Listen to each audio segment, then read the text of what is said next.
That blue dot on the right central is where she wants her diamond to go. No joke, she's giving me a diamond to put in the crown, so.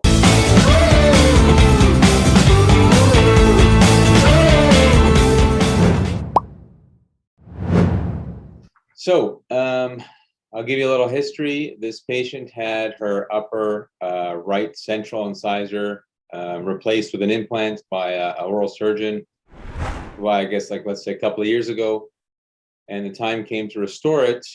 I put a temp in there first, and of course, big gingival discrepancy. I think I brought up this case in one of the earlier coaching calls about maybe doing some crown lengthening here on the left central.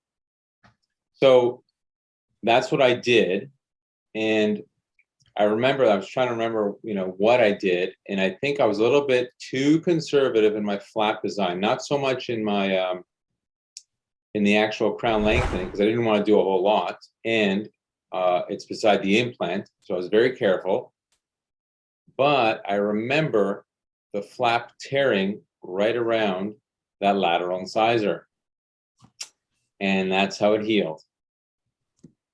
So this patient's great. Even though she has high lip line, she hasn't said boo about it. That blue dot on the right central is where she wants her diamond to go. No joke, she's giving me a diamond to put in the crown, so she wants a sparkly down there. Does she pay in diamonds? Does she pay in diamonds or in cash? I wish. So again, she hasn't complained to me about it, but of course, I don't like how it's left. I suppose I could wait a little while longer, and there may be some more healing. The tissue might come down a little bit, but I think ultimately I brought this forward so we could get some ideas of what might be the best way to tackle this. Jason, remind me, are you in the Masters of Soft Tissue? Yes.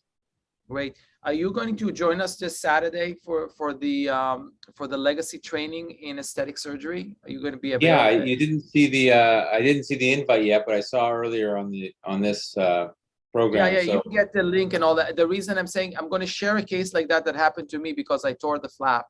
Oh, okay. I'm going to share connective tissue and all that. Not in super detail, like coaching, but just to give you some hope. Thanks for sharing. Hey, things happen. I feel to give you some quick feedback here. I feel we probably, in terms of the contour of number 9 or number 21 in Canadian, we wanted to get a different tooth shape. That is more matching to the other central. However, we did not lose any papilla height. That I can tell from these two photos. We didn't lose too much papilla height or at all. So, yeah, I guess that's the tooth anatomy. I guess we can probably do a little gingivectomy. You see here. I know this is not the main issue right now for this patient, but I feel like we can probably just do a little gingivectomy here in the final, just so it's not so flat gingivally. That's it. So we have something in there. Just that's a small thing. Now, when flaps tear, there are two scenarios. Either nothing happens, it just heals, or if you suture it, it can heal like that. Did you suture the tear? I don't remember.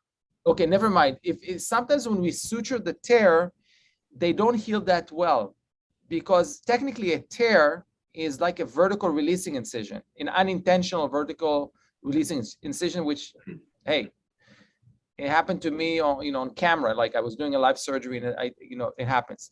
It usually happens if the flap is not extended enough, and then the weak spot gets too much pressure. So usually what I would do, I would extend the flap like that for crown lengthening. I would go intrasulcular here, let's say the original tissue height, probably extend it to the canine. So, Jason, would you be up for some coaching on doing doing a connective tissue graft here in a pouch. I mean, if this patient is cool about it, I would Yeah. coach you. I mean, not as part of this session because our time is limited, but Yeah. I feel like we could probably, what are we going to lose? I mean, we can do a little pouch and a connective tissue and try get even a millimeter. If we get a millimeter, you don't need full root coverage. Check this out. Okay, I know it's like very simplistic what I'm drawing here, but you only need to cover this part. The rest you'll create a new restoration. Yeah. It'll give you the way you convey this to the patient. You'll say, we need to improve the quality of the tissue and thickness, and there's going to 5 be minutes. a health benefit. I would coach you on that. Rashad, any thoughts restoratively if I missed something? So Jason, what's the next step for this? How many teeth is she gonna restore? Are you restoring her whole front, or is it gonna be limited? No, it was just the two centrals, and really she just wanted to do she came to me with the front right central for the implant crown, but I said, we have to do something here, otherwise it's gonna look too wonky. So I did a little bit of bonding on the other central, and I thought I'd do a little bit of a crown lengthening. I could see a little bit more of a gingivectomy will help, but that's it. It's just more of how can we make this better from the soft tissue perspective. Got it. Okay. Yeah, Zeev, I think, a CT graft there will even things out a bit more, and yeah. And it will even out Jason's experience as well. Yeah. That sounds like a good plan.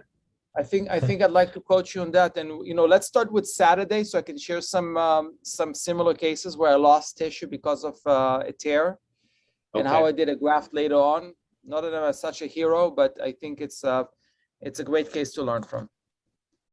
Sounds good. Thank you, Jason. Awesome. Thanks, Great to guys. see you. You're Likewise. welcome. Hey there. Bye-bye. Take care.